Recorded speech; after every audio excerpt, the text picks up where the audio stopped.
बस थोड़ा सा ही बचा है। अब हर रोज दूध के बहाने उनकी मुलाकात होने लगी। इसी बीच उनमें थोड़ी बहुत बातचीत भी हो जाती। ऐसे ही उनका प्रेम प्रसंग आगे बढ़ने लगा। एक दिन बातों ही बातों में बनिए के लड़के ने उस ग्वालन से अपने प्यार का इजहार कर दिया। अंधे को क्या चाहिए, दो आंखें। ग्वालन यानी देवयानी ने बिना समय गवाए उसका इजहार स्वीकार कर लिया। बनिए का लड़का अब हर रोज रात को नगर से बाहर बने ग्वालन के ठिकाने पर जाने लगा। अब हर रोज का यही प्रसंग था। देवयानी सुरंग से होती हुई अपने घर आती और वहां से ग्वालन का वेश धारण कर अपने पति से मिलती। ऐसे ही उन दोनों को मिलते मिलते काफी समय बीत गया।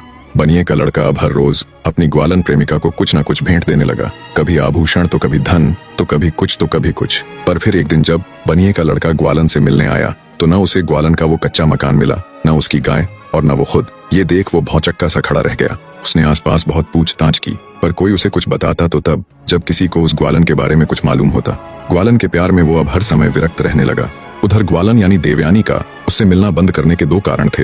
एक तो वो उसे बिछड़ने का एहसास करवाना चाहती थी और दूसरा कारण ये कि वो माँ बनने वाली थी। एक दिन जब दासियां उसे खाना देने आई तो वहाँ एक नवजात बच्चे को देवयानी की गोद में खेलता देख दंग रह गई। आखिर वो तो 2 साल से तल घर में बंद थी, तो फिर ये बच्चा कहाँ से आया। वो तुरंत भागी भागी अपनी मालकिन के पास गई और उसे सारी परिस्थिति से अवगत करवाते हुए बोली, माँ जी, अपनी बहू को बच्चा हुआ है। ये बात सुन बुढ़िया उसे झिड़काते हुए बोली, क्या तुम पागल हो गई हो, जो कुछ भी अनाप शनाप बके जा रही हो। 2 साल से तल घर में बंद अकेली स्त्री को बच्चा कैसे पैदा हो सकता है। वो तुरंत दासियों के साथ तल घर में जाती है। देखा तो उनकी बहू की गोद में एक नवजात शिशु खेल रहा है। ये देख उसके भी पैरों नीचे से जमीन खिसक गई।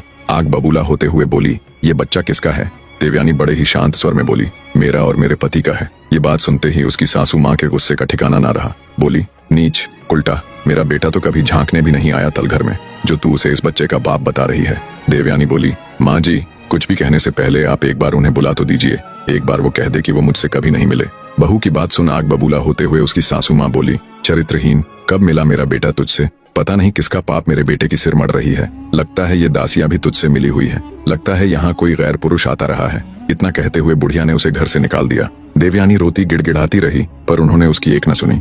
बेचारी रात के समय आंखों में अश्रु लिए अपने बच्चे को ले चल पड़ती है। संयोगवश उसी रात राजा विक्रमादित्य वेश बदलकर प्रजा का हाल चाल जानने के लिए नगर में निकले हुए थे। उन्होंने जब रोती हुई अकेली स्त्री को देखा तो वो उसके पास गए और उससे रोने का कारण पूछा, पर देवयानी ने अपने ससुराल की बदनामी के डर से उन्हें कुछ न बताया। तब ब्राह्मण वेश में विक्रमादित्य उससे बोला, देखो, तुम मुझे अपना दुख नहीं बताना चाहती तो न सही, पर मेरी एक बात जान लो, जीवन में अन्याय सहना और उसे छुपाने वाला भी उतना ही दोषी होता है जितना कि अन्याय करने वाला। अगर तुम मेरी बात मानो तो तुम्हें राजा विक्रमादित्य के पास जाना चाहिए। वो बड़े न्यायकारी राजा है और एक राजा भी पिता के ही समान होता है। वो अवश्य ही तुम्हारा कष्ट दूर करेंगे। इतना कहकर राजा विक्रमादित्य देवयानी को उसके पिता के घर छोड़ देते हैं। देवयानी को ब्राह्मण यानी विक्रमादित्य की बात खटक गई। उसने सोचा कि आखिर कब तक वो इस अन्याय को सहती रहेगी। अगले दिन जब वो अपने पिता के संग राजा विक्रमादित्य के दरबार में जाती है तो वो तुरंत राजा विक्रमादित्य को पहचान लेती है कि ये तो वही ब्राह्मण है जो पिछली रात मुझे मिला था। उसे समझते देर न लगी कि कल रात उसे मिलने वाले राजा विक्रमादित्य ही थे।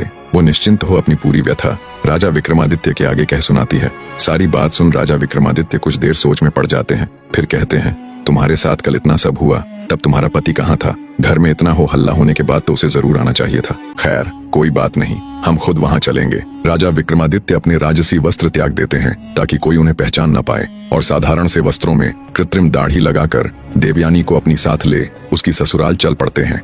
जब विक्रमादित्य देवयानी के साथ उसकी ससुराल पहुँचते हैं तो उसकी सासू माँ और उसका ससुर उन्हें देखते ही भड़क उठते हैं और उस पे चिल्लाते हैं, उल्टा स्त्री तू यहाँ फिर आ गई, और ये तेरे साथ कौन है। क्या यही है वो जिसका ये बच्चा है। उसकी बात सुन विक्रमादित्य कुछ कहते इससे पहले ही देवयानी का पति वहां पहुंच जाता है, जो व्यापार के सिलसिले में बाहर गया हुआ था और आज ही अपने घर लौटा था। देवयानी को अपने सामने अपने ही घर में देखकर वो अचंभित हो जाता है। ढेरों सवाल जब उसके दिमाग में चलने लगते हैं, ये इतने दिनों बाद और वो भी मेरे घर में। वो सीधा देवयानी के पास जा एकदम भावुक होता हुआ कहता है, कहाँ चली गई थी तुम। मैंने तुम्हें कहाँ कहाँ नहीं ढूंढा। मुझसे ऐसी क्या खता हो गई थी जो तुम मुझे बिन बताए यूं अचानक छोड़कर चली गई।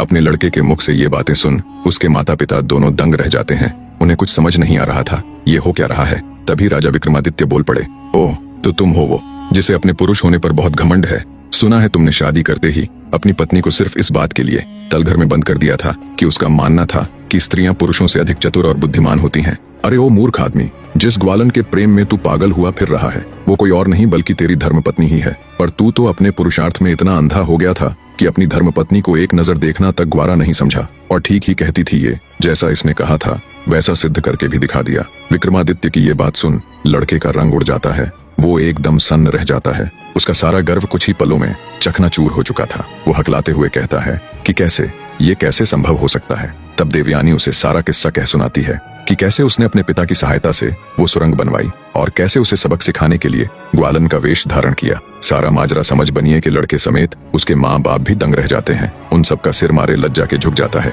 तब विक्रमादित्य अपनी वो कृत्रिम दाढ़ी हटाते हुए अपने असली रूप में आ जाते हैं। राजा विक्रमादित्य को देख वो लड़का और उसके माँ बाप उनके पैरों में गिर जाते हैं और उनसे क्षमा मांगते हैं। उन्हें यूं गिड़गिड़ाता देख राजा विक्रमादित्य बोले, उठो, अगर तुम्हें माफी ही मांगनी है तो अपनी बहू से मांगो। कितना जुल्म किया है तुमने इस बेचारी पर। और एक ये है जो इतना सब कुछ होते हुए भी तुम्हारे खिलाफ बोलकर तुम्हारी जरा सी भी बदनामी नहीं करना चाहती थी। राजा विक्रमादित्य की बात सुन देवयानी के सास ससुर उससे हाथ जोड़कर माफी मांगते हैं और कहते हैं, हमें क्षमा कर देना बेटी, हमसे बड़ी भूल हो गई। देवयानी का पति भी उसके सामने घुटनों पर बैठ माफी मांगता है और कहता है, क्षमा करना प्रिय, मैंने तुम्हारे ऊपर बहुत जुल्म किए।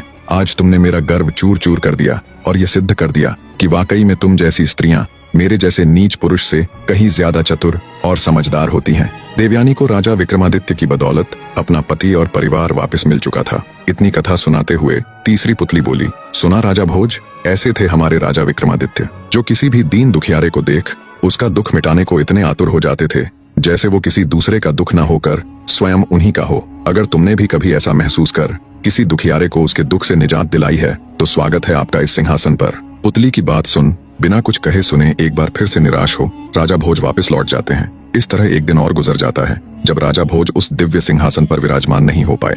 अगले दिन फिर दरबार लगा। अब राज दरबारी बजाय ये देखने के कि राजा भोज सिंहासन पर कैसे विराजमान होंगे, बल्कि ये देखने के लिए ज्यादा आतुर रहते कि आज कौन सी पुतली सिंहासन से प्रकट होगी और वो महान राजा विक्रमादित्य की किस कथा का उल्लेख करेगी। तो सभी दरबारी बड़ी उत्सुकतावश दरबार में बैठे हुए थे। तभी राजा भोज भी दरबार में आते हैं और जब वो सिंहासन की तरफ उस पर विराजने के लिए अपने कदम बढ़ाते हैं तभी एक बार फिर एक चमत्कारी रोशनी के साथ सिंहासन से एक नई पुतली प्रकट हुई जिसका नाम कामकंदला था। राजा भोज को सिंहासन पर बैठने के लिए आतुर हुआ देख चौथी पुतली कामकंदला बोली, रुकिए राजा भोज, सिंहासन पर विराजने से पहले जिनका ये सिंहासन था उनकी एक कथा सुनिए। कथा सुनने के बाद अगर आपको लगे कि आप में भी है वो गुण तो अवश्य आप इस सिंहासन पर बैठ जाइएगा। पुतली की बात सुन राजा भोज के बढ़ते हुए कदम स्वतः ही रुक जाते हैं और वे उस पुतली को राजा विक्रमादित्य की कथा सुनाने का आग्रह करते हैं। चौथी पुतली कामकंदला कथा सुनाना प्रारंभ करती है। तो सुनिए राजा। धन्यवाद दोस्तों, कहानी का अगला भाग बहुत जल्द आप सबके सामने होगा। तब तक स्वस्थ रहिए, मस्त रहिए।